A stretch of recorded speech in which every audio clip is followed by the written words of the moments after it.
Di tempat lain, tepatnya di atas daratan tandus yang berwarna hitam pekat, sebuah cahaya pelangi biru melesat terbang secara perlahan. Di dalam cahaya tersebut, terdapat seorang pemuda berjubah biru yang tidak lain adalah Han Li. Ia baru saja pergi meninggalkan tempat tinggal Mu Qing. Karena tubuhnya memiliki jejak yang ditanam oleh 4 raja siluman, ia tidak akan bisa luput dari pelacakan mereka kemanapun ia bersembunyi. Meski begitu, Han Li tetap ingin mencari tempat yang terpencil untuk ditinggali sementara waktu. Adapun niat untuk melarikan diri, ia hanya bisa membayangkannya saja di dalam kepala. Selama jejak di tubuhnya belum berhasil dihilangkan, ia tidak akan bisa terlepas dari kendali para raja siluman tersebut. Para raja siluman itu memang tidak memberinya banyak waktu. Namun, waktu beberapa tahun sudah cukup baginya untuk memurnikan setengah botol kecil berisi darah spiritual merak 5 warna yang baru saja ia dapatkan, sehingga ia bisa menguasai teknik perubahan wujud menjadi roh sejati ini. Biasanya, menyatukan diri dengan darah roh sejati bukanlah hal yang bisa dilakukan secara sembarangan. Seseorang harus memiliki garis keturunan yang istimewa atau teknik rahasia khusus untuk membantunya. Tetapi teknik 12 transformasi Jingze mampu memecahkan masalah besar ini hanya dengan menggunakan 1 set mantra. Dari hal ini, terlihat betapa jeniusnya tetua besar dari ras Tianpeng yang telah menciptakan mantra tersebut. Han Li menyadari bahwa meskipun ia berhasil melatih kemampuan ini, ia tetap bukan tandingan bagi para eksistensi yang berada di ranah penyatuan tubuh. Tetapi setidaknya, ia memiliki beberapa cara tambahan untuk mempertahankan nyawa saat berada di tanah Minghe nanti. Tentu saja, jika selama masa ini ia bisa menemukan cara yang permanen untuk menghilangkan jejak tersebut secara diam-diam, ia pasti akan langsung melarikan diri tanpa berpikir panjang. Meskipun ia hanya mendengar Mu Qing mengatakan beberapa kalimat saja mengenai tanah Minghe, ia bisa membayangkan betapa berbahayanya tempat yang bisa membuat para raja siluman di ranah penyatuan tubuh kehilangan nyawa tersebut. Han Li terus merenung di dalam hatinya. Setelah terbang selama lebih dari setengah bulan, ia akhirnya berhenti di depan sebuah pegunungan kecil. Pegunungan ini sudah sangat jauh dari tempat tinggal Mu Qing dan yang lainnya, jaraknya bahkan mencapai puluhan ribu kilometer. Energi spiritual di pegunungan ini cukup padat, dan tidak ada binatang iblis tingkat tinggi yang berkumpul di tempat ini. Han Li terbang mengelilingi pegunungan ini selama beberapa saat, lalu ia mengangguk puas dan mendarat di sebuah gunung tinggi yang berada di bagian pusat pegunungan. Beberapa jam kemudian, bagian dalam gunung ini dengan mudah dikosongkan oleh Han Li, dan ia membangun sebuah gua yang sederhana di sana. Ia masuk ke dalam gua, segera memasang susunan larangan, dan melepaskan kabut putih yang langsung menyebar menutupi seluruh permukaan gunung tersebut. Han Li masuk ke dalam ruang rahasia di kedalaman gua. Sejak saat itu, pintu ruangan tersebut tertutup rapat, menandakan bahwa ia akan melakukan kultivasi dalam waktu yang sangat lama. Waktu terus berlalu. Pegunungan tempat Han Li berada memiliki 4 musim yang berganti dengan jelas. Dari musim semi berubah menjadi musim panas, lalu dari musim gugur berubah menjadi musim dingin. Hal ini membuat pemandangan di sekitar pegunungan itu terkadang berwarna hijau gelap, dan di lain waktu menjadi putih karena tertutup oleh salju. Mu Qing dan yang lainnya sepertinya sudah benar-benar melupakan Han Li, karena mereka masing-masing disibukkan oleh urusan mereka sendiri. 2 tahun kemudian, pada suatu hari, Han Li tampak sedang duduk bersila di atas alas bantal di dalam ruang rahasia. Salah satu tangannya memainkan sepotong tongkat kayu yang tampak biasa saja. Salah satu ujung dari tongkat ini agak tumpul, sedangkan ujung yang lainnya rata seperti baru saja dipotong menggunakan benda tajam. Bentuk keseluruhannya membulat pipih, dan pada bagian permukaannya terdapat ukiran pola hijau yang misterius. Benda itu adalah buah suantian yang telah ia besarkan dengan susah payah. Tetapi sampai detik ini, ia sama sekali belum mengetahui apa kegunaan dari benda tersebut. Selama ini, ia terus-menerus meneteskan cairan spiritual dari botol kecil misterius ke atas buah tersebut. Namun hasilnya, bentuk benda ini sama sekali tidak mengalami perubahan meskipun sudah bertahun-tahun berlalu. Hanya titik cahaya berwarna putih susu di bagian dalamnya saja yang kini telah membesar hingga beberapa kali lipat dari ukuran awalnya. Titik cahaya itu berkedip dengan terang dan terlihat cukup mencolok. Han Li sudah mencoba untuk menggerakkannya beberapa kali menggunakan kekuatan spiritual, bahkan menggunakan esensi darah murni sekalipun, namun ia tetap tidak membuahkan hasil. Dan percobaan yang ia lakukan kali ini jelas mengalami kegagalan yang sama. Sambil menghela napas pelan, Han Li akhirnya hanya bisa menyimpan tongkat kayu itu kembali ke dalam gelang penyimpanannya. Lalu ia menundukkan kepalanya untuk merenung. Selama 2 tahun ini, ia akhirnya sukses menyatukan darah roh sejati dari merak 5 warna ke dalam tubuhnya melalui teknik transformasi siluman, dan ia berhasil melatih perubahan wujud ini hingga tuntas. Sebagai hasilnya, ia merasakan tingkat kultivasinya meningkat dengan cukup pesat. Hal ini sungguh merupakan sebuah keuntungan yang tidak terduga bagi dirinya. Jika bukan karena ia belum memiliki mantra untuk berubah wujud menjadi naga sejati dan phoenix langit, ia pasti sudah menyatukan kedua jenis darah spiritual tersebut secara bersamaan, hanya untuk melihat seberapa jauh tingkat kultivasinya bisa melonjak naik. Di samping itu, selama 2 tahun ini, ia juga sudah mulai meminum cairan spiritual dari katak sejati. Sayangnya, meskipun cairan ini memiliki khasiat yang luar biasa, masa kultivasi yang terlalu singkat membuat tingkat kultivasinya tidak bisa meningkat terlalu banyak. Adapun untuk masalah 4 jejak Raja Siluman yang masih tertanam di tubuhnya, ia masih belum berhasil menemukan cara untuk menyingkirkannya. Melihat kondisinya yang sekarang, ia sepertinya tidak akan bisa menghindari perjalanan untuk masuk ke tanah Minghe. Saat Han Li memikirkan hal ini, raut wajah yang muram melintas di antara kedua alisnya. Tetapi beberapa saat kemudian, ekspresi wajahnya mendadak berubah. Ia mendongakkan kepalanya dan menatap lurus ke arah pintu ruang rahasia yang tertutup rapat, sementara wajahnya menunjukkan ekspresi yang aneh. Tiba-tiba, salah satu tangannya meraih ke arah pintu. Terdengar suara benturan pelan saat larangan yang terpasang di pintu tampak bergoyang. Sebuah benda berwarna hitam menembus masuk melewati batas larangan tersebut, dan Han Li langsung menangkap benda itu dengan telapak tangannya. Han Li memusatkan pandangannya untuk melihat benda yang baru saja ia tangkap. Ekspresi wajahnya langsung berubah drastis, dan ia segera berdiri dari posisi duduknya dengan cepat. Benda itu adalah sebuah kotak kayu dengan panjang 30 cm. Permukaannya tampak hitam hangus, sangat kasar, dan dipenuhi oleh lubang-lubang. Wujud benda itu terlihat sangat jelek. Kesadaran ilahi milik Han Li memeriksa kotak kayu itu. Setelah mengelusnya dengan jari selama beberapa saat, ia pun terdiam. Setelah cukup lama, ia membuka tutup kotak kayu tersebut. Diiringi suara hembusan angin yang cepat, sebuah bola bundar berwarna hitam pekat terbang keluar dari dalam kotak itu. Bola bundar ini berputar di hadapan Han Li, lalu meledak menjadi gumpalan cahaya hitam, dan menghilang tanpa jejak dalam sekejap. Pada saat yang hampir bersamaan, Han Li merasakan gatal pada telapak tangannya. Merasa ada sesuatu yang aneh, ia segera mengangkat tangannya. Terlihat beberapa karakter aneh berukuran kecil muncul di telapak tangannya. Karakter itu hanya sebesar butiran beras dan terlihat sangat tipis hingga hampir tidak terlihat. Han Li melirik tulisan itu sekilas, lalu menggetarkan pergelangan tangannya. Diiringi kilatan cahaya berwarna biru, beberapa karakter kecil itu pun menghilang. Ia kembali merenung sejenak. Kemudian, cahaya biru menyala di tubuhnya, dan ia berubah menjadi cahaya pelangi biru yang melesat terbang keluar dari dalam ruang kultivasinya. Setelah berputar di udara, cahaya pelangi biru itu melesat menuju arah pintu gua. 15 menit kemudian, di atas sebuah lembah tanpa nama yang berada di tepi pegunungan, cahaya pelangi biru itu melesat turun dengan cepat dari arah langit. Setelah cahaya biru itu meredup, sosok Han Li muncul di udara pada posisi yang tidak terlalu tinggi dari permukaan lembah. Ia mengerjapkan matanya untuk melihat ke arah bawah selama beberapa kali, lalu ia turun secara perlahan. Lembah ini hanya memiliki luas sekitar 3 km persegi. Di salah satu ujung lembah, terdapat sebuah tumpukan batu berukuran kecil. Han Li mendarat tepat di depan tumpukan batu ini. Aku, Han, sudah datang untuk memenuhi janji. Keluarlah kalian berdua, rekan Dao. Begitu kedua kakinya mendarat di tanah, Han Li berbicara dengan wajah tanpa ekspresi ke arah sebongkah batu besar di tumpukan batu tersebut. Terdengar suara tawa wanita. Kakak Yan, sudah aku bilang sebelumnya. Teknik penyamaran yang lemah seperti ini pasti tidak akan bisa menipu saudara Han. Aku juga tahu bahwa rekan Dao Han Li pasti memiliki kemampuan yang luar biasa. Melakukan hal ini hanya sekadar untuk mencoba saja. Setelah suara tawa pelan itu, suara dua wanita yang sedang berbincang tiba-tiba terdengar dari arah batu besar tersebut.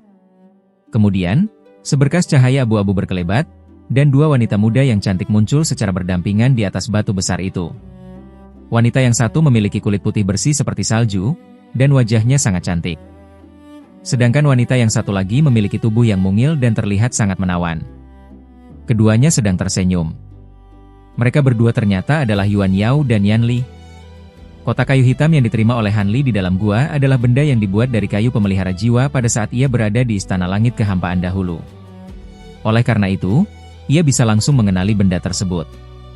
Han Li tidak tahu teknik rahasia apa yang telah digunakan oleh kedua wanita itu, sehingga mereka bisa mengirim kotak kayu tersebut keluar ruang kultivasinya tanpa ia sadari. Ternyata benar kalian berdua, rekan Dao. Nona Yuan, Sejak kita berpisah di lautan bintang tersebar pada masa lalu, bagaimana kabarmu? Han Li menatap kedua wanita itu. Sedikit rasa aneh melintas di dalam hatinya, lalu ia bertanya secara perlahan. Saudara Han, apakah kau sedang bergurau? Lihatlah diriku dan kakak Yan, apakah kondisi kami ini terlihat seperti sedang baik-baik saja? Yuan Yao menyembunyikan senyumannya dan menghela napas pelan. Benar juga. Aku telah salah bicara. Tetapi, aku melihat kalian berdua juga tidak sepenuhnya memiliki tubuh makhluk hantu. Pasti ada hal aneh yang telah terjadi. Han Li merasakan energi yin yang sangat kuat dari tubuh kedua wanita itu, lalu ia mengerutkan keningnya. Tebakan saudara Han sangat tepat. Dulu, demi menyelamatkanku, kakak seperguruan telah jatuh ke dalam kabut hantu yang ada di lautan bintang tersebar. Kami berdua memanfaatkan energi yin di tempat tersebut untuk melatih seni reinkarnasi yin yang. Tetapi, teknik rahasia gabungan antara manusia dan hantu ini membuat kami berdua berubah menjadi setengah manusia dan setengah hantu. Sebenarnya, karena aku tidak memiliki tubuh fisik, hal ini menjadi beban bagi adik Yuan, kata Yan Li dengan ekspresi wajah yang penuh rasa bersalah.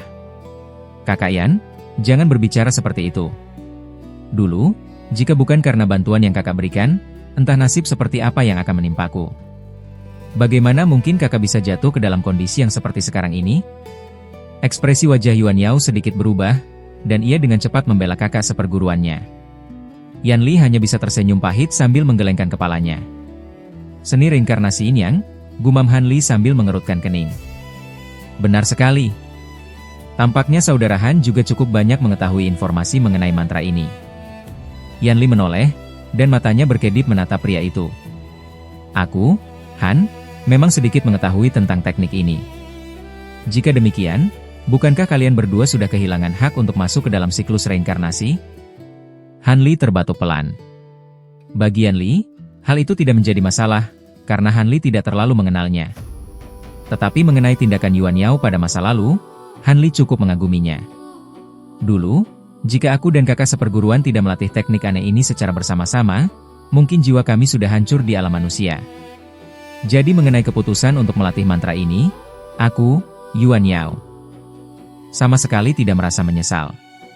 Sebaliknya, saudara Han yang ternyata bisa melakukan kenaikan menuju alam roh adalah hal yang sungguh mengagumkan. Yuan Yao tersenyum tipis ke arah Han Li.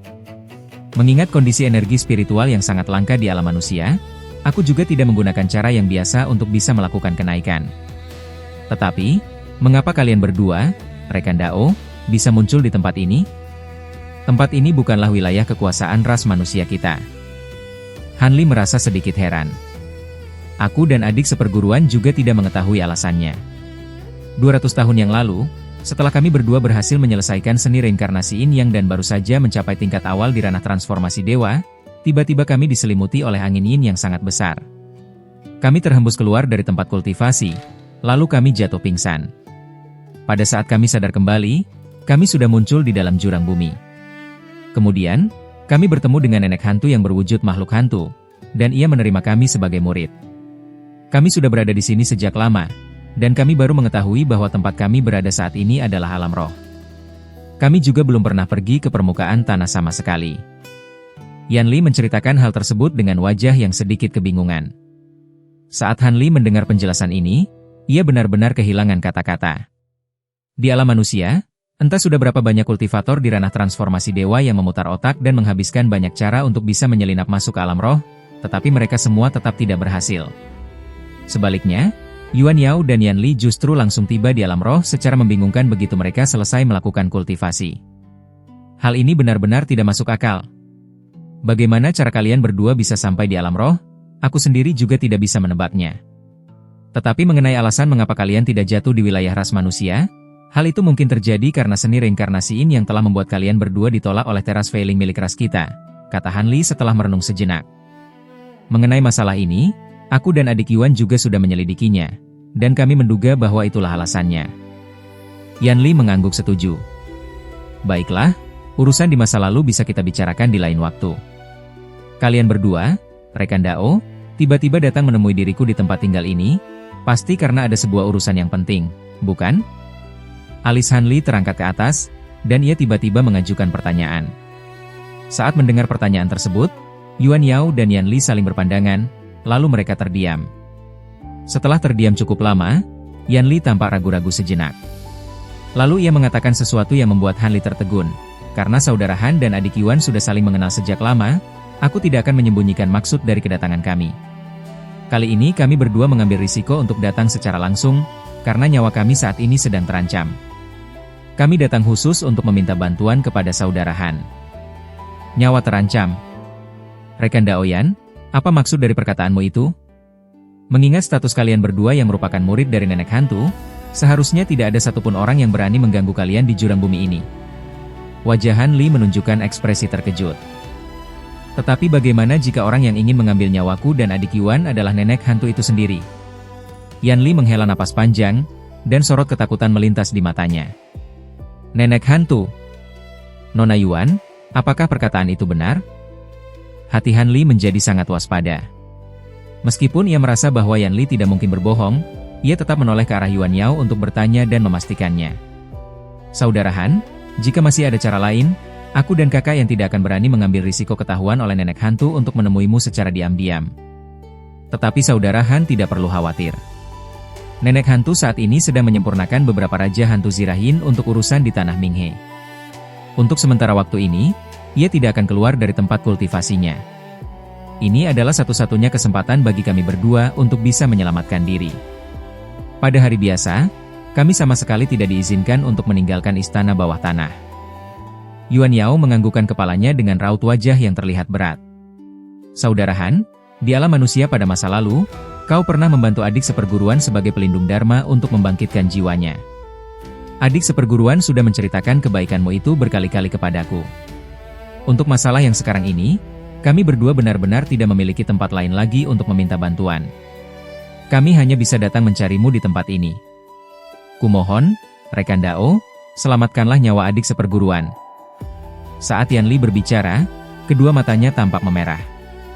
Ia tiba-tiba menarik tubuh Yuan Yao yang berada di sampingnya, lalu mereka berdua hendak berlutut ke arah Han Li. Ekspresi wajah Han Li langsung berubah. Ia melambaikan lengan jubahnya dari kejauhan, dan sebuah kekuatan besar yang tidak berwujud langsung terpancar keluar. Yuan Yao dan Yan Li yang hendak berlutut langsung merasakan udara di sekitar tubuh mereka menjadi kencang. Bahkan dengan tingkat kultivasi yang mereka miliki, mereka berdua tidak mampu menekuk lutut mereka ke tanah. Kedua wanita itu merasa terkejut sekaligus gembira. Mereka merasa terkejut karena kemampuan Han Li ternyata begitu tinggi dan jauh berada di luar dugaan mereka. Sementara itu, mereka merasa gembira karena jika pria itu bersedia membantu, maka mereka mungkin benar-benar bisa selamat. Nona Yuan, kalian berdua terlalu menaruh harapan kepadaku. Kalian berdua juga mengetahui seperti apa situasiku saat ini. Aku sendiri juga sedang berstatus sebagai tahanan mereka. Bagaimana mungkin aku bisa melawan nenek hantu? Dan lagi, mengapa nenek hantu harus mengambil nyawa kalian berdua? Pasti ada sebuah alasan di balik hal itu. Apakah kalian berdua benar-benar yakin dengan masalah ini? Han Li menolak untuk menerima penghormatan dari mereka. Setelah raut wajahnya berubah-ubah cukup lama, ia bertanya dengan nada suara yang berat. Salah sangka? Jika hal itu benar-benar hanya sekadar salah sangka, itu justru menjadi sebuah keberuntungan bagi kami. Tetapi kenyataannya, kami berdua sendiri yang telah menemukan niat jahat dari nenek hantu itu secara langsung. Mengenai detail dari kejadiannya, aku tidak perlu menceritakannya secara panjang lebar. Tetapi aku bisa mengatakan kepada saudara Han bahwa alasan mengapa nenek hantu menerima aku dan adik Yuan sebagai murid, adalah karena ia mengincar energi murni yang telah terkumpul di dalam tubuh kami berdua sebagai hasil dari melatih seni reinkarnasi Yin-Yang. Nenek hantu memiliki sebuah teknik khusus yang bisa menelan esensi jiwa kami bersama dengan energi Yin tersebut untuk meningkatkan kekuatannya. Saat Yan Li berbicara, tubuh wanita itu tidak bisa menahan diri untuk tidak menggigil. Selain itu, aku dan kakak seperguruan juga telah melakukan penyelidikan, dan ternyata sebelumnya nenek hantu juga pernah menerima beberapa murid lain yang wujud tubuhnya sama-sama menyerupai hantu seperti kami. Dan pada akhirnya, mereka semua menghilang tanpa jejak. Jadi, bukti kuat yang kami miliki saat ini sama sekali tidak mungkin salah. Yuan Yao menambahkan perkataan itu dengan wajah yang terlihat pucat. Meskipun demikian, kalian berdua tentu tidak berharap bahwa aku bisa membujuk nenek hantu untuk melepaskan kalian, bukan? Meskipun aku memiliki sedikit nilai kegunaan bagi mereka, hal itu hanya berlaku saat aku akan masuk ke tanah Minghe nanti. Begitu aku masuk ke tempat itu, nyawaku sendiri juga akan terancam. Hanli terdiam sejenak, lalu matanya berkedip pelan. Mengenai hal itu, Saudara Han tidak perlu merasa khawatir. Cara untuk menyelamatkan diri kami sudah kupikirkan matang-matang. Bagi Saudara Han, cara ini seharusnya akan terasa sangat mudah. Dan jika Saudara Han bersedia membantu kami kali ini, hal ini sebenarnya juga akan menjadi kesempatan yang sangat bagus bagi dirimu untuk menyelamatkan diri. Kami memiliki sebuah cara khusus untuk menghilangkan tanda jejak yang tertanam di tubuh rekan Dao dalam waktu singkat saat kau berada di tanah Minghe nanti. Sudut bibir Yanli tiba-tiba terangkat ke atas, dan wajahnya menunjukkan ekspresi yang sedikit licik. Apa? Apakah kalian berdua benar-benar bisa melakukan hal tersebut? Wajah Hanli langsung berubah drastis, dan ia terlihat sangat terkejut. Wanita itu tertawa pelan. Mengenai masalah sepenting ini, bagaimana mungkin aku akan berbohong kepadamu? Dan aku bisa memberitahu caranya terlebih dahulu kepada Saudara Han. Setelah itu, biarkan Saudara Han sendiri yang menilai kebenaran dari cara tersebut. Yanli tersenyum dengan manis. Baiklah. Jika cara tersebut memang bisa dilakukan, dan masih berada di dalam batas kemampuanku, maka aku, Han, akan mengambil risiko untuk berusaha membantu kalian berdua agar bisa melepaskan diri dari tempat ini. Hanli mengusap dagunya dan melirik ke arah Yuan Yao sekilas, lalu ia pun memutuskan. Kami tidak salah memilih orang. Saudara Han, dengarkan baik-baik. Begitu mendengar jawaban Hanli, wajah Yanli tampak berseri-seri. Ia lalu menggerakkan bibirnya untuk mengirimkan pesan transmisi suara. Hanli mendengarkan pesan tersebut dengan saksama, dan wajahnya menunjukkan ekspresi sedang merenung. Sementara itu, Yuan Yao yang berdiri diam di sampingnya sesekali melirik ke arah wajah Hanli dengan tatapan mata yang berputar pelan. Cara ini memang bisa dilakukan. Tetapi sepertinya hanya kalian berdua yang bisa melakukan hal tersebut di tanah Minghe. Hanli menghela napas panjang setelah mendengar pesan transmisi suara tersebut. Perkataan Saudara Han sangat tepat. Energi yin yang ada di tanah Minghe hanya bisa beresonansi dengan energi yin murni di dalam tubuh kami berdua. Tentu saja, nenek hantu juga bisa melakukan hal itu. Tetapi ia sama sekali tidak mungkin menghilangkan jejak yang telah ia tanam dengan tangannya sendiri. Yanli tersenyum dengan manis. Baiklah. Tetapi entah bagaimana caranya kalian berdua ingin aku membantu urusan ini? Hanli mengangguk dan bertanya. Membuat nenek hantu benar-benar melepaskan niat jahatnya kepada kami berdua, sepertinya adalah hal yang mustahil. Tetapi untuk menunda waktu ia bertindak, hal itu masih mungkin untuk dilakukan. Asalkan kami bisa menundanya hingga kita masuk ke tanah Minghe, kita bertiga akan memiliki kesempatan untuk melepaskan diri dari kendali mereka. Yuan Yao berbicara secara perlahan. Alis Hanli terangkat ke atas, namun ia tidak menanggapi perkataan tersebut. Ia tahu bahwa kedua wanita itu pasti akan menjelaskannya lebih lanjut. Benar saja, Yanli segera melanjutkan perkataannya, nenek hantu dan yang lainnya saat ini sangat membutuhkan dirimu, rekan Dao. Kami hanya perlu mengatakan bahwa Saudara Han adalah kenalan lama kami yang memiliki hubungan yang sangat dalam. Sementara itu, Saudara Han juga harus menyatakan kekagumanmu terhadap adik Yuan di hadapan nenek hantu. Dengan begitu, meskipun ia merasa curiga, ia tidak akan berani untuk membunuh kami berdua untuk sementara waktu. Kekaguman terhadap Nona Yuan? Hanli tertegun, lalu pandangan matanya beralih menatap wajah Yuan Yao yang mulus. Meskipun Yuan Yao telah berkultivasi selama bertahun-tahun, wajahnya tetap memerah saat ia mendengar ucapan Yanli tersebut. Hal ini membuatnya tampak semakin cantik menawan. Jika hanya perlu mengucapkan kata-kata seperti itu, aku, Han, tentu bisa melakukannya. Tetapi, nenek hantu dan Mu Qing telah mencapai sebuah kesepakatan secara diam-diam. Apakah tindakan ini benar-benar berguna? Hasilnya masih belum bisa dipastikan, peringat Hanli. Apakah ada hal seperti itu? Wajah Yanli sedikit berubah, lalu ia tersenyum pahit. Jika memang benar seperti itu, hal ini memang agak berisiko. Tetapi selain cara ini, kami benar-benar tidak memiliki pilihan lain. Kami hanya bisa menaruh harapan pada nenek hantu dan yang lainnya karena mereka masih sangat membutuhkan Saudara Han. Ekspresi Yuan Yao sedikit berubah, dan ia juga tersenyum pahit. Bagaimana jika begini saja? Kata-kata rekan Dao Hanli untuk menguatkan alasan kami, boleh diucapkan sedikit berlebihan. Buatlah nenek hantu menganggap bahwa Saudara Han sangat tergila-gila kepada adik Yuan. Dengan begitu, nenek hantu akan merasa lebih ragu, dan besar kemungkinan ia tidak akan berani bertindak gegabah. Selain itu, Nenek hantu sudah mengetahui sedikit tentang asal-usul kami berdua. Dengan begitu, rahasia saudara Han yang menyamar sebagai anggota dari ras roh terbang kemungkinan tidak akan bisa dipertahankan lagi. Yan Li berpikir sejenak, lalu berbicara dengan hati-hati. Menyamar sebagai anggota ras roh terbang itu hanyalah perbuatanku iseng belaka. Entah nenek hantu mengetahui hal itu atau tidak, semuanya tidak akan terlalu memberikan pengaruh kepadaku. Apa yang mereka pedulikan saat ini bukanlah identitas asliku, melainkan kemampuanku dalam mengendalikan petir dewa penolak iblis. Han Li menggelengkan kepalanya tanpa merasa peduli. Karena saudara Han sudah berkata demikian, kami bisa merasa benar-benar lega.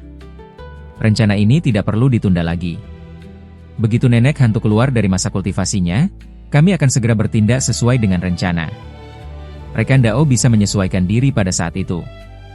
Selama tidak membocorkan rencana kita yang sebenarnya, tidak apa-apa jika rekan Dao Han Li menceritakan beberapa kejadian detail di alam manusia secara langsung kepada nenek hantu. Dengan menyisipkan hal yang asli di antara hal yang palsu, barulah orang tua itu akan lebih mempercayainya, saran Yan Li. Baiklah, hal itu bisa dilakukan. Aku, Han, pasti akan berusaha untuk membantu kalian berdua, rekan Dao. Han Li menundukkan kepalanya untuk berpikir sejenak. Setelah merasa tidak ada masalah besar di dalam rencana tersebut, ia memberikan jawaban dengan tegas. Yuan Yao dan Yan Li merasa lega saat mendengar hal tersebut. Tatapan mata mereka ke arah Han Li kini terasa jauh lebih akrab dari sebelumnya. Setelah itu, mereka bertiga membahas beberapa detail dari rencana tersebut. Kemudian, kedua wanita itu berpamitan untuk undur diri. Meskipun nenek hantu saat ini sedang fokus berkultivasi, kedua wanita itu tetap tidak berani lengah sedikit pun. Mereka harus segera kembali turun ke dalam lapisan jurang bumi yang lebih dalam. Han Li menyaksikan pusaran angin yin dari perwujudan kedua wanita itu melesat pergi dan lenyap di ujung langit. Kemudian, ia tiba-tiba mengibaskan lengan jubahnya. Cahaya spiritual di permukaan tubuhnya berkelebat. Dalam sekejap, ia berubah wujud menjadi seekor burung merak raksasa dengan panjang tubuh mencapai 3 meter, dan memiliki bulu yang sangat indah. Burung merak itu mengepakkan sayapnya secara perlahan. Cahaya yang terang seketika memancar keluar, bahkan membuat ruang udara di sekitarnya menghasilkan suara dengungan. Cahaya 5 warna langsung menyapu keluar. Wujud burung merak itu menjadi kabur, lalu berubah menjadi gelombang cahaya berwarna-warni yang menggulung dan melesat terbang menuju ke bagian pusat pegunungan. Tidak lama kemudian, sosok Han Li muncul di dalam guanya. Ia melangkah masuk ke dalam ruang kultivasi yang tenang, lalu kembali menutup pintunya dengan rapat. 2 bulan kemudian, hembusan angin yin berwarna hitam pekat terbang dari ujung langit dan langsung menuju ke area gua tempat tinggal Han Li. Angin hitam itu turun tanpa halangan sedikit pun, lalu menghilang tanpa jejak, seolah-olah angin itu telah menembus masuk secara langsung ke dalam perut gunung. Beberapa susunan larangan yang sebelumnya telah dipasang oleh Han Li sama sekali tidak memberikan fungsi penahan sedikit pun. Setelah 1 jam berlalu, pintu gua Han Li akhirnya terbuka. Angin yin hitam itu terbang keluar dari sana, lalu melesat tinggi ke atas langit dan lenyap tak berbekas. Setelah hal itu terjadi, barulah pintu gua perlahan-lahan tertutup kembali. Waktu terus berlalu dengan cepat. Setelah pemandangan pegunungan itu tertutup oleh salju putih sebanyak 2 kali, waktu 2 tahun telah berlalu dalam sekejap mata. Wilayah jurang bumi terbagi menjadi 7 lapisan. Lapisan ke-7 adalah tempat di mana aura kegelapan memiliki konsentrasi yang paling pekat. Beberapa binatang iblis buas dari jurang bumi yang berdiam di tempat itu dan belum memiliki kecerdasan spiritual memiliki kekuatan yang sangat dahsyat. Bahkan keempat raja siluman pun merasa segan terhadap makhluk-makhluk tersebut. Karena alasan itulah, meskipun wanita cantik berambut putih itu paling menyukai tempat yang memiliki energi yin tinggi, ia tidak berani untuk membangun istana bawah tanahnya di lapisan ini. Ia lebih memilih untuk mendirikannya di lapisan ke-6. Tetapi pada hari ini, tepatnya di lapisan ke-7 dari jurang bumi, banyak bayangan siluman buas mendadak bermunculan di atas gurun pasir abu-abu yang biasanya sunyi. Jumlah makhluk-makhluk itu mencapai puluhan ribu ekor. Sebagian besar dari makhluk-makhluk itu hanyalah sekumpulan monster biasa dari tingkat rendah di jurang bumi. Sementara itu, sebagian lainnya tampak memiliki wujud yang cukup aneh. Sebagian dari kelompok tersebut diselimuti oleh hembusan angin yin hitam yang berukuran sangat besar. Di dalam pusaran angin itu, bayangan para hantu yang tak terhitung jumlahnya terlihat bergerak-gerak secara samar. Terdengar pula suara lolongan hantu yang mengerikan dari sana, membuat siluman buas lainnya menyingkir untuk menjaga jarak. Dan tepat di atas pusaran angin ini, sosok wanita cantik berambut putih itu terlihat sedang melayang di udara. Di belakangnya, berdiri 8 orang anggota siluman kegelapan. Masing-masing dari mereka memiliki tinggi badan hingga beberapa meter dan mengenakan zirah dengan berbagai bentuk yang mengerikan. Ada yang memegang senjata, dan ada pula yang bertangan kosong. Wajah mereka semua tampak sangat kabur sehingga ciri-cirinya tidak bisa dilihat dengan jelas. Di tempat yang agak jauh di belakang 8 siluman kegelapan tersebut, 2 orang wanita cantik tampak melayang secara berdampingan. Mereka berdua adalah Yuan Yao dan Yan Li. Di posisi yang tidak berada jauh dari angin hitam besar tersebut, terdapat berbagai jenis boneka dengan ukuran tubuh yang bervariasi. Namun, semuanya tampak diam dan tidak bergerak sedikit pun. Sebagian besar di antaranya adalah boneka yang terbuat dari campuran tanah dan batu. Boneka-boneka itu memiliki tinggi sekitar 3,3 meter dan memancarkan cahaya aneh berwarna abu-abu keputihan maupun kecoklatan. Tetapi, tingkat pembuatannya terlihat jelas dikerjakan dengan sangat kasar. Sementara itu, sebagian kecil lainnya adalah barisan boneka yang terbuat dari kayu berwarna hitam kehijauan dan boneka logam yang berwarna hitam pekat. Boneka-boneka jenis ini, baik dari segi bahan yang digunakan maupun formasi susunan yang diukir pada tubuhnya, jelas memiliki tingkat pembuatan yang jauh lebih halus dan rumit. Tetapi di antara semua boneka yang ada di sana, sosok yang paling menarik perhatian adalah sesosok boneka berwarna ungu kemerahan yang memiliki tinggi mencapai 100 meter dan memiliki 6 buah mata. Boneka besar itu berdiri tepat di tengah-tengah formasi pasukan tersebut. Wujud itu adalah boneka darah ungu sebesar gunung yang sebelumnya telah disempurnakan oleh monster tua di Sue di bawah Istana Api Darah. Tetapi, ukuran dari boneka ini sekarang telah menyusut hingga puluhan kali lipat dari wujud awalnya. Meskipun tinggi tubuhnya saat ini masih terlihat sangat menjulang, namun penampilannya sudah tidak lagi semenakutkan saat boneka itu belum disempurnakan. Di atas kedua bahu raksasa boneka darah ungu ini, 2 orang pria berjubah darah berdiri kokoh dengan tangan yang dilipat di belakang punggung mereka. Sementara itu, jauh di depan formasi pasukan boneka dan semua siluman buas tersebut, terdapat beberapa orang yang berdiri di tempat yang sangat tinggi dari permukaan tanah. Salah satu dari mereka mengenakan sebuah tudung hitam yang menutupi seluruh tubuhnya. Orang itu adalah Liu Zhu yang terkenal paling misterius di antara 4 raja siluman di tempat ini. Hal yang paling mengerikan darinya adalah terdapat sebuah bola mata besar berukuran 3,3 meter yang sedang melayang tepat di atas kepalanya. Bola mata itu memancarkan kilatan cahaya abu-abu yang aneh. Tidak jauh dari posisi Liu Zhu, ada sebuah kelopak bunga emas berukuran besar yang melayang di udara. Mu Qing berdiri di atas bunga tersebut seraya mendongakkan kepalanya memandang lurus ke arah udara yang kosong. Di sampingnya, berdiri sesosok kera berwarna abu-abu keemasan. 2 bilah pedang panjang tampak tergantung menyilang di punggung kera itu, dan sepasang matanya memancarkan kilatan cahaya yang sangat dingin. Di posisi bawah dari mereka berdua, terdapat lebih dari 100 binatang iblis tingkat tinggi yang telah berubah wujud menjadi bentuk setengah siluman. Masing-masing dari siluman buas itu memiliki ekspresi wajah yang terlihat sangat serius. Dan di samping kera emas tersebut, seorang pemuda berjubah biru tampak melipat kedua lengannya di dada dan berdiri diam tanpa ekspresi. Dia adalah Han Li yang telah berkultivasi secara tertutup selama beberapa tahun terakhir, dan baru saja dipanggil secara paksa oleh para raja siluman ini. Pada saat itu, matanya sesekali menyapu ke arah barisan pasukan boneka dan lautan binatang buas yang ada di sekelilingnya. Wajahnya memang terlihat tanpa ekspresi, namun di dalam hatinya, ia merasa sangat terkejut. Dengan jumlah binatang buas tingkat rendah yang sedemikian masif, formasi pasukan di tempat ini sudah mengumpulkan sebagian besar dari total kekuatan yang dikuasai oleh keempat raja siluman di wilayah Jurang Bumi. Tidak perlu membicarakan puluhan ribu siluman binatang ini, karena pasukan hantu di dalam pusaran angin hitam dan puluhan ribu barisan boneka tempur itu saja sudah jelas merupakan 2 kubu kekuatan yang jauh lebih besar dan menakutkan. Semua makhluk dan pasukan tempur ini seharusnya telah dikumpulkan oleh para raja siluman selama ratusan tahun dengan bekerja sama satu sama lain, sehingga akhirnya bisa mencapai jumlah dan skala yang sebesar ini. Jika mereka rela bersusah payah melakukan persiapan sejauh ini, mereka pasti sudah benar-benar bertekad untuk bisa merebut tanah Minghe. Entah apa sebenarnya yang ada di dalam tanah Minghe tersebut sehingga membuat keempat sosok kuat ini berani bertindak nekat seperti ini. Hati Han Li terus bergolak liar saat memikirkan hal itu. Di saat yang sama, Liu Zhu yang berada di depan tiba-tiba menggerakkan tubuhnya. Ia kemudian memberikan perintah dengan nada yang sangat dingin, "Primu, waktu yang kita tunggu sudah tiba. Cepat persembahkan darah tersebut dan lakukan upacara pengorbanan darah yang terakhir." Begitu Mu Qing mendengar instruksi tersebut, ia menganggukkan kepalanya dan melambaikan satu tangannya ke bawah. Dari barisan binatang iblis tingkat tinggi di bawah, beberapa siluman buas langsung terbang keluar dari sana.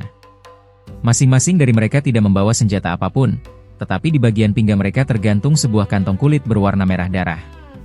Beberapa sosok siluman ini tidak berbicara sepatah kata pun. Dalam sekejap mata, mereka terbang melesat naik ke arah ketinggian. Lalu secara serentak, mereka meraih kantong kulit yang ada di pinggang mereka masing-masing dan mengibaskannya ke arah satu titik yang sama. Terdengar suara cairan kental yang menyembur saat cahaya berwujud darah berkelebat di udara. Belasan aliran cairan merah kental berubah menjadi belasan sungai darah yang menyembur keluar dengan deras dari dalam mulut kantong kulit tersebut. Seketika itu juga, bau darah yang sangat pekat langsung menyebar dengan cepat dan meresap hingga memenuhi seluruh permukaan langit. Sungai-sungai berdarah ini kemudian berkumpul dan memadat di udara seolah-olah mereka adalah benda hidup. Aliran cairan itu menyatu menjadi sebuah bola darah raksasa dengan diameter mencapai 100 meter. Pada saat yang bersamaan, Mu Qing menginjak kelopak bunga emas yang ada di bawah kakinya. Susunan formasi sihir berwarna hitam yang terukir di bunga itu seketika berkelebat terang, lalu sosok tubuhnya pun menghilang di udara. Pada detik berikutnya, seberkas kilatan cahaya hitam melesat cepat di depan bola darah berukuran raksasa itu, dan sosok Mu Qing kembali muncul di sana. Dengan ekspresi wajah yang sangat serius, ia perlahan-lahan mengangkat sebelah tangannya. Sebuah botol kecil berwarna hitam pekat muncul di atas telapak tangannya, lalu botol itu bergetar sesaat sebelum akhirnya terbang melesat tepat ke arah atas bola darah tersebut. Mu Qing merapalkan lantunan sebuah mantra. Botol hitam itu perlahan-lahan berputar di udara, lalu penutup bagian atasnya menghilang begitu saja. Dari dalam mulut botol hitam tersebut, meneteslah beberapa benda berwarna merah kehitaman yang berukuran sebesar kepalan tangan orang dewasa. Benda-benda itu jatuh tenggelam dan langsung lenyap di dalam lautan bola darah raksasa tersebut. Pemandangan yang mengejutkan pun muncul. Begitu bola darah itu menyerap benda hitam kemerahan, bau darahnya menghilang dan berubah menjadi aroma harum yang sangat pekat. Binatang-binatang di bawah mulai sedikit gelisah. Binatang iblis tingkat tinggi masih bisa menahan diri. Meskipun sangat tergoda, mereka masih bisa mengendalikan keinginan mereka. Binatang-binatang tingkat rendah lainnya yang memiliki kecerdasan rendah mulai menunjukkan keinginan mereka dan bergerak gelisah. Sementara itu, pasukan hantu di dalam angin hitam serta para boneka tetap diam tidak bergerak. Tiba-tiba terdengar suara dengusan dingin dari udara. Hawa dingin yang menusuk tulang turun dari langit dan dalam sekejap menyelimuti tempat tersebut. Semua binatang itu langsung menggigil dan keinginan mereka lenyap seketika. Ternyata Liu Zhu sudah menduga hal ini. Dia lalu melepaskan tekanan spiritual yang luar biasa dari tubuhnya. Han Li yang melihat hal itu menjadi sangat waspada. Dari beberapa ahli ranah penyatuan tubuh yang pernah dilihatnya, Liu Zhu ini pasti yang paling kuat. Mungkinkah dia berada di ranah penyatuan tubuh tingkat puncak?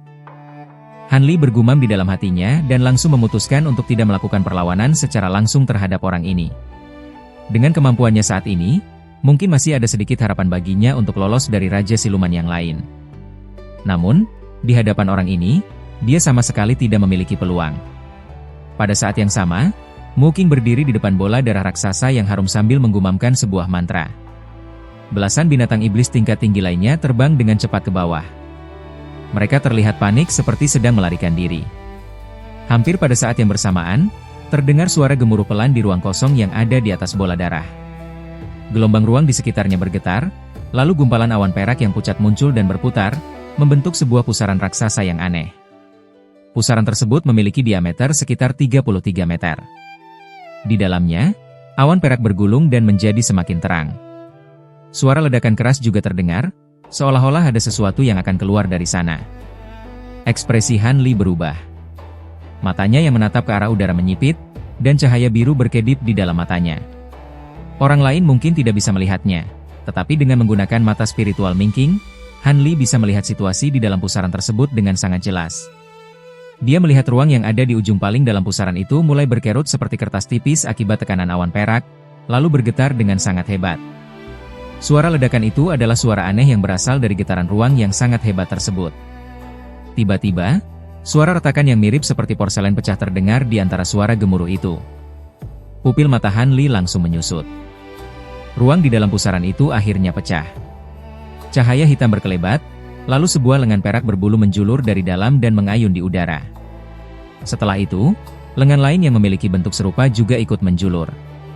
Dua buah tangan besar berukuran sekitar 3,3 meter yang memiliki kuku hitam mencengkeram tepi lubang hitam tersebut, lalu menariknya ke arah kiri dan kanan. Ruang di sekitarnya yang berukuran sekitar 100 meter langsung hancur berkeping-keping. Pusaran perak itu mengeluarkan suara lengkingan, lalu hancur menjadi titik-titik perak. Sebuah lubang hitam yang 10 kali lebih besar pun muncul di ruang kosong tersebut. Sepasang tangan besar itu bertumpu di tepi lubang dan tidak bergerak. Sementara itu, sebuah mata besar berkedip di dalam lubang hitam dan memancarkan cahaya hijau yang aneh. Semua orang menarik napas dingin saat melihat pemandangan yang mengerikan ini, kecuali keempat raja siluman tersebut. Wajah Mu Qing terlihat muram. Formasi sihir berwarna hitam yang ada di bawah kakinya berkelebat, lalu wanita itu menghilang dari bawah bola darah. Beberapa saat kemudian, wanita itu muncul di depan seekor kera emas. Ekspresinya terlihat sedikit lega. Terdengar beberapa suara kokok yang mirip seperti suara ayam jantan dari dalam lubang hitam tersebut. Han Li merasa terkejut saat mendengar suara itu, karena hal tersebut sangat di luar dugaannya. Namun, dia menjadi semakin terkejut saat melihat ke arah kiri dan kanannya. Binatang-binatang yang ada di bawah tampak bergoyang setelah mendengar suara aneh tersebut. Binatang-binatang tingkat rendah jatuh lemas, sedangkan binatang tingkat tinggi juga tidak bisa berdiri dengan tegak. Bahkan permukaan tubuh keempat raja siluman itu memancarkan berbagai macam cahaya. Mereka sedang menggunakan kemampuan sihir untuk menahan pengaruh suara tersebut. Di sisi lain, Han Li tetap aman dan sama sekali tidak merasakan keanehan apapun. Han Li yang juga merasa terkejut dengan kondisinya sendiri, tentu saja langsung menarik perhatian Mu Qing dan yang lainnya. Seorang wanita cantik berambut putih berseru dengan heran. Bibirnya baru saja bergerak karena hendak bertanya, tetapi Liu Zu mendengus dan berkata terlebih dahulu, "Tidak perlu heran. Anak ini menggunakan pusaka bambu petir emas sebagai pusaka kelahiran. Selain itu, dia juga belum lama tinggal di jurang bumi, sehingga tubuhnya tidak terkontaminasi oleh aura kegelapan. Karena itu, wajar saja jika dia tidak merasa takut pada jeritan iblis pengejut langit." Wanita cantik itu menjadi sedikit mengerti setelah mendengar penjelasan Liu Zu, lalu dia kembali menutup mulutnya. Kedua pria berjubah darah dan Mu Qing merasa sedikit terkejut. Mereka melirik ke arah Han Li, tetapi tidak mengatakan apa-apa. Han Li mengerutkan keningnya ketika dia mendengar nama iblis pengejut langit. Dia belum pernah mendengar nama tersebut. Namun, makhluk yang bisa merobek ruang pasti merupakan makhluk yang sangat luar biasa. Mungkinkah makhluk itu berada di tingkat roh sejati? Akan tetapi, meskipun keempat raja siluman itu terlihat serius, sikap mereka tidak menunjukkan seolah-olah mereka sedang berhadapan dengan makhluk tingkat roh sejati. Saat Han Li masih merasa heran, sepasang lengan perak yang berada di tepi lubang hitam itu ditarik dengan cepat ke dalam. Setelah itu, mata aneh di dalam lubang tersebut menjadi semakin jelas, dan sebuah benda besar yang aneh keluar secara perlahan untuk memperlihatkan wujud aslinya. Han Li sangat terkejut saat melihat hal itu. Makhluk tersebut ternyata berupa sebuah kepala berwarna perak yang berukuran sekitar 100 meter. Permukaannya botak dan dipenuhi oleh benjolan. Sebuah mata hijau tunggal menonjol di antara alisnya. Mulutnya yang panjang dipenuhi oleh gigi kecil yang tampak sangat tajam. Hidung makhluk itu rata dan hanya memiliki 2 buah lubang hitam. Hal yang lebih menyeramkan adalah makhluk ini tidak memiliki tubuh dan hanya berupa kepala raksasa. Makhluk itu hanya memiliki sepasang lengan berbulu yang tumbuh dari kedua telinganya, yang memancarkan cahaya perak tipis. Inikah iblis pengejut langit? Wujud makhluk ini benar-benar sangat menyeramkan. Meskipun Han Li sudah sering melihat berbagai macam makhluk aneh, dia tetap merasa terkejut saat melihat makhluk yang satu ini. Hawa dingin mulai merambat naik di punggungnya. Begitu makhluk itu muncul di depan lubang hitam, mata tunggalnya berputar dan langsung menatap ke arah bola darah raksasa tersebut dengan pancaran cahaya yang aneh. Makhluk itu sama sekali tidak mempedulikan keempat raja siluman beserta puluhan ribu binatang dan boneka yang ada di bawahnya. Jelas sekali bahwa makhluk itu merobek ruang dan muncul di tempat ini karena tertarik pada darah tersebut. Pada saat itu, binatang-binatang tingkat rendah mulai bangkit dari atas tanah setelah iblis pengejut langit berhenti bersuara. Namun, tubuh mereka masih gemetar dan mereka sama sekali tidak berani mengeluarkan suara. Keempat raja siluman itu menatap makhluk ini dengan pandangan yang serius, tetapi wajah mereka tetap terlihat tenang. Kepala besar itu mengeluarkan suara dengusan pelan, lalu membuka mulutnya dengan sangat lebar. Makhluk itu menyemburkan cahaya perak untuk menyapu bola darah yang ada di bawahnya, lalu menarik cahaya tersebut kembali ke dalam mulutnya. Terdengar suara letupan pelan saat bola darah raksasa tersebut langsung ditelan oleh makhluk itu dalam satu gigitan. Tubuh iblis pengejut langit memancarkan cahaya, dan seluruh kepalanya berubah menjadi merah seperti baru saja diwarnai dengan darah. Terdengar beberapa suara sendawa dari dalam mulut besar itu. Kepala besar tersebut tampak bergoyang sejenak, lalu berbalik dan masuk ke dalam lubang hitam sebelum akhirnya menghilang dalam sekejap. Iblis pengejut langit pergi begitu saja dari tempat tersebut. Keempat raja siluman sama sekali tidak berusaha untuk mencegah ataupun menahannya. Kini, hanya tersisa sebuah lubang hitam raksasa yang melayang di udara. Han Li merasa sedikit heran dan agak bingung ketika melihat hal ini. Namun, pada saat itu, Liu Zhu berkata dengan tenang, "Bagus. Karena iblis pengejut langit telah merobek retakan spasial untuk kita akan menjadi jauh lebih mudah untuk masuk ke dalam tanah Minghe. Primu, kau dan aku akan masuk lebih dahulu untuk membuka jalur penghubung ruang menuju tanah Minghe, sehingga Disue dan rekan Daolan bisa ikut masuk ke dalam bersama pasukan mereka. Rekan Dao Liu Zhu, silakan jalan terlebih dahulu. Rekan Dao Han, Jinling, kalian berdua juga ikutlah masuk," kata Mu Qing sambil mengangguk. Dia langsung memberikan perintah tanpa merasa ragu sedikit pun. "Baik," seru keramas itu tanda setuju. Lalu dia buru-buru membungkukkan badannya. Han Li merasa terkejut, lalu dia tersenyum kecut dan mulai terbang mendekat. Ternyata, para raja siluman ini menggunakan darah untuk memancing iblis pengejut langit. Mereka ingin memanfaatkan retakan spasial yang telah dirobek oleh makhluk itu untuk masuk ke dalam tanah Minghe. Namun, melihat seberapa sering Mu Qing dan yang lainnya memberikan darah itu, jelas ini bukanlah kali pertama mereka melakukan hal ini. Entah kemampuan sihir besar macam apa yang dimiliki oleh makhluk iblis tersebut. Meskipun makhluk itu sudah pergi dan menghilang, retakan spasial ini masih tetap terbuka. Kemudian, Liu Zhu dan Mu Qing menggerakkan tubuh mereka. Mereka berdua terbang untuk masuk ke dalam lubang hitam terlebih dahulu. Han Li terpaksa mengikuti mereka dari belakang di bawah pengawasan ketat kera emas yang sedang tersenyum sinis. Begitu tubuhnya sampai di bagian tepi lubang hitam, Han Li bisa merasakan adanya gelombang ruang yang sangat kuat dari bagian dalamnya.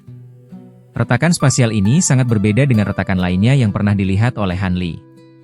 Tempat ini terlihat seperti sebuah terowongan raksasa yang mengarah langsung ke tempat yang sangat jauh. Tempat di kejauhan sana terlihat sangat gelap, dan suara gemuruh pelan hanya terdengar sesekali. Liu Zhu dan Mu Qing sudah terbang jauh di depan. Tubuh mereka terlihat muncul dan tenggelam. Mereka berdua terbang dengan sangat lambat dan tampak sangat berhati-hati.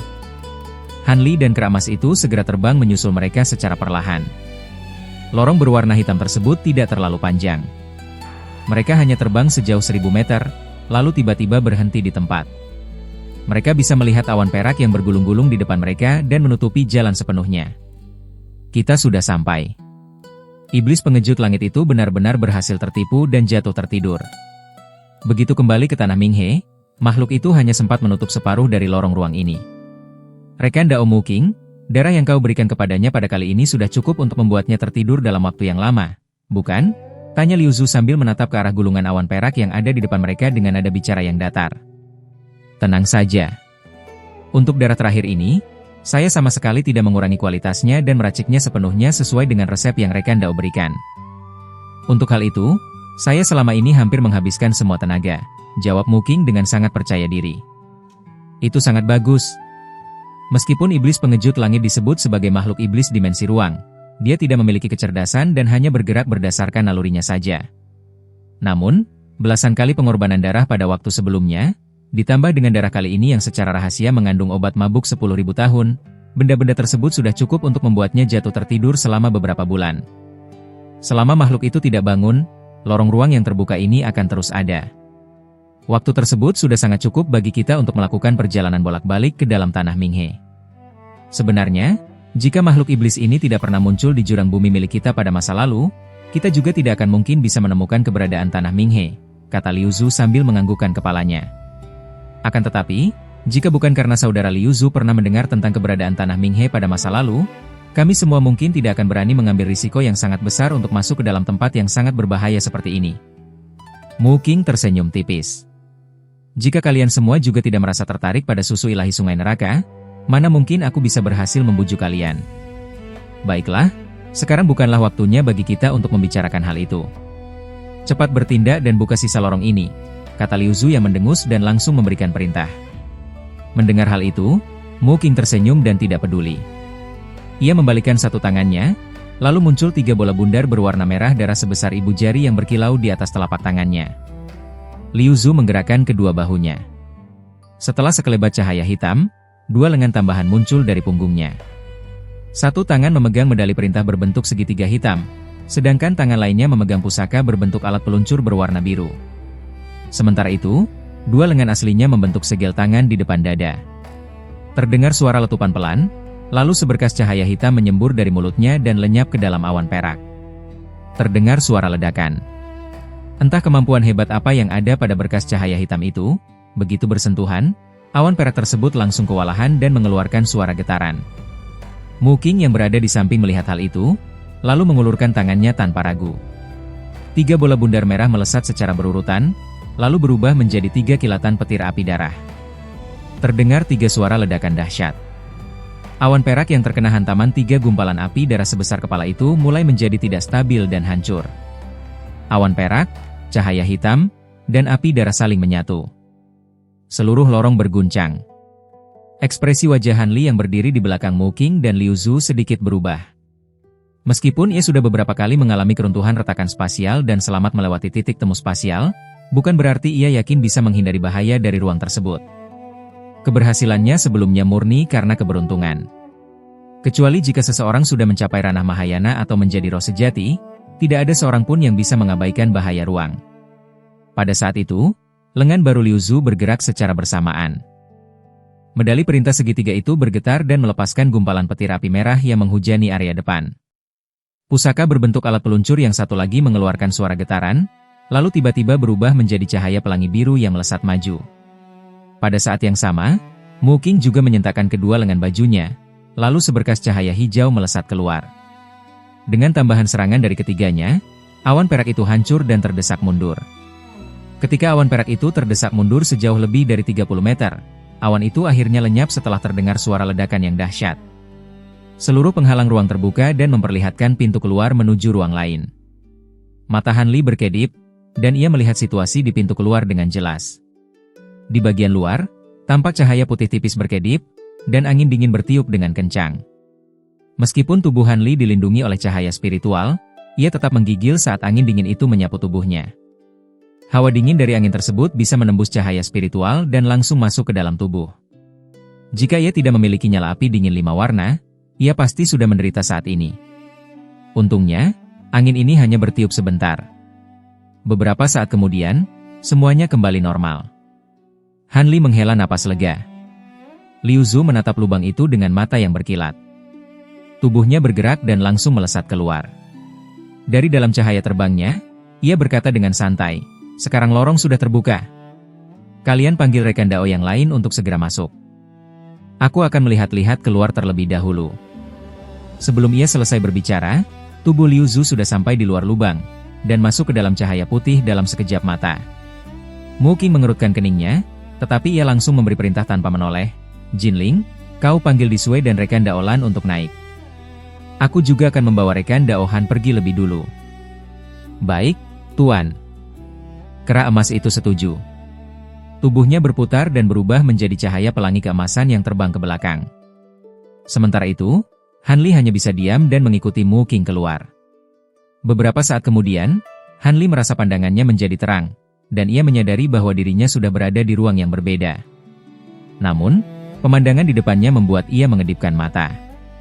Dari kejauhan yang berjarak sekitar 1 kilometer, tampak hamparan air putih yang menghalangi jalan. Air sungai ini berwarna putih susu dan terlihat sedikit keruh. Tidak diketahui seberapa dalam air tersebut, tetapi saat melihat ke arah kiri dan kanan, ujung dari perairan itu tidak terlihat. Di permukaan air, angin dingin berhembus dan berputar. Anehnya, meskipun angin bertiup kencang, permukaan air tetap tenang seperti cermin tanpa ada riak sedikit pun, seolah-olah itu adalah air mati. Liu Zhu melayang tidak jauh dari permukaan air sambil menatap ke depan dengan diam. "Ini sungai neraka." Han Li menarik napas panjang dan bergumam. "Benar. Untuk menyeberangi sungai ini dan masuk ke tanah Minghe yang diselimuti oleh perairan ini, kita membutuhkan petir dewa penolak iblis milikmu," ucap Mu Qing dengan santai. "Junior ini akan berusaha sebaik mungkin," jawab Han Li dengan sopan. Mu Qing mengangguk. Saat ia baru saja hendak berbicara lagi, Liu Zhu yang berada di depan tiba-tiba mengulurkan tangannya ke arah permukaan air. Sebuah tangan hitam berukuran besar muncul dan mencengkeram ke bawah dengan kuat. Namun, saat tangan besar itu turun hingga berjarak sekitar 10 meter dari permukaan air, terdengar suara percikan air. Sejumlah cahaya perak yang tidak terhitung jumlahnya menyembur dari dalam air. Terdengar suara benda yang menembus udara. Tangan hitam besar itu tertembus hingga berlubang-lubang, lalu lenyap di udara. Apa itu? Tanya Hanli dengan terkejut. Ini adalah ikan aneh yang ada di sungai neraka. Tubuhnya panjang dan ramping seperti jarum. Mereka akan terus menyerang makhluk hidup yang mendekati permukaan air tanpa kenal lelah. Jangan menganggap remeh ikan-ikan ini. Selain itu, makhluk ini hanyalah bahaya yang paling kecil di sungai neraka. Selama seseorang memiliki tingkat kultivasi yang cukup, serangan mereka bisa ditahan menggunakan cahaya pelindung. Tingkat bahayanya bahkan tidak sebanding dengan air sungai neraka itu sendiri. Satu-satunya masalah adalah ikan-ikan ini hidup secara berkelompok. Begitu mereka menyerang, serangan itu akan datang secara terus-menerus, kecuali semua ikan yang ada di sekitar berhasil dibunuh. Mu Qing akhirnya menoleh dan memberikan penjelasan singkat. Mendengar penjelasan itu, Hanli menjadi sedikit mengerti. Pada saat itu, terdengar suara dari arah lorong di belakang. Hanli menoleh dan melihat kedua pria berjubah darah yang menginjak boneka darah ungu. Wanita cantik berambut putih dengan 8 siluman kegelapan, serta Yuan Yao dan Yan Li, keluar satu persatu dari sana. Di belakang mereka, terdapat pasukan binatang iblis yang jumlahnya sangat banyak boneka, serta pasukan hantu berbaju zirahin. Dalam sekejap mata, semua pasukan ini memenuhi sebagian besar area langit di sisi pintu keluar, melayang berdekatan satu sama lain. Seorang pria berjubah darah yang menginjak boneka darah ungu terbang menghampiri Hanli dan kelompoknya. Sementara itu, pria berjubah darah yang satu lagi bertanya dengan suara keras, "Saudara Liu Zhu, bagaimana situasinya?" Larangan di sungai neraka ini tidak berubah, kan? Tidak berubah, keadaannya masih sama persis seperti saat kita masuk dulu. Liu Zhu mengalihkan pandangannya dari permukaan air dan menjawab dengan tenang.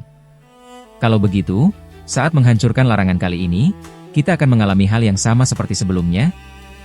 Suara pria berjubah darah itu terdengar berat. Mungkin saja begitu. Tetapi persiapan kita kali ini jauh lebih matang, sehingga tidak akan ada korban jiwa dalam jumlah besar seperti waktu itu. Wanita cantik berambut putih itu juga terbang mendekat, lalu berkata dengan penuh percaya diri. Ya, hal yang terpenting adalah kita menggabungkan kekuatan sihir untuk menghancurkan larangan dan membelah sungai ini. Bahaya-bahaya lainnya tidak perlu dikhawatirkan. Baiklah, mari kita bersiap-siap dan mulai menghancurkan larangan ini. Rekan Daohan, sekarang saatnya kau melepaskan petir dewa untuk membantu kami menghilangkan aura iblis yang ada di dalam air sungai. Begitu aura iblis itu menghilang, kita akan lebih mudah untuk membelah air sungai. Liu Zhu beralih menatap Hanli, lalu berbicara dengan wajah tanpa ekspresi. Para senior tenang saja. Teknik pengorbanan petir milikku sudah terlatih, sehingga tidak akan menghambat urusan besar para senior. Hanli sedikit membungkukkan badannya dan berkata dengan raut wajah datar. Mendengar hal itu, salah seorang pria berjubah darah tertawa dengan keras dan berkata, "Mendengar ucapanmu itu saja sudah cukup bagi kami." Wanita cantik berambut putih dan yang lainnya juga ikut mengangguk. Kemudian, atas perintah dari keempat Raja Siluman, sekawanan binatang iblis tingkat tinggi itu bergerak keluar. Mereka masing-masing mengeluarkan benda-benda aneh, lalu mulai memasang sebuah formasi sihir. 8 siluman kegelapan dan belasan boneka logam berwarna hitam pekat juga dikumpulkan oleh wanita cantik dan Disue. Mereka terlihat sedang mempersiapkan sesuatu.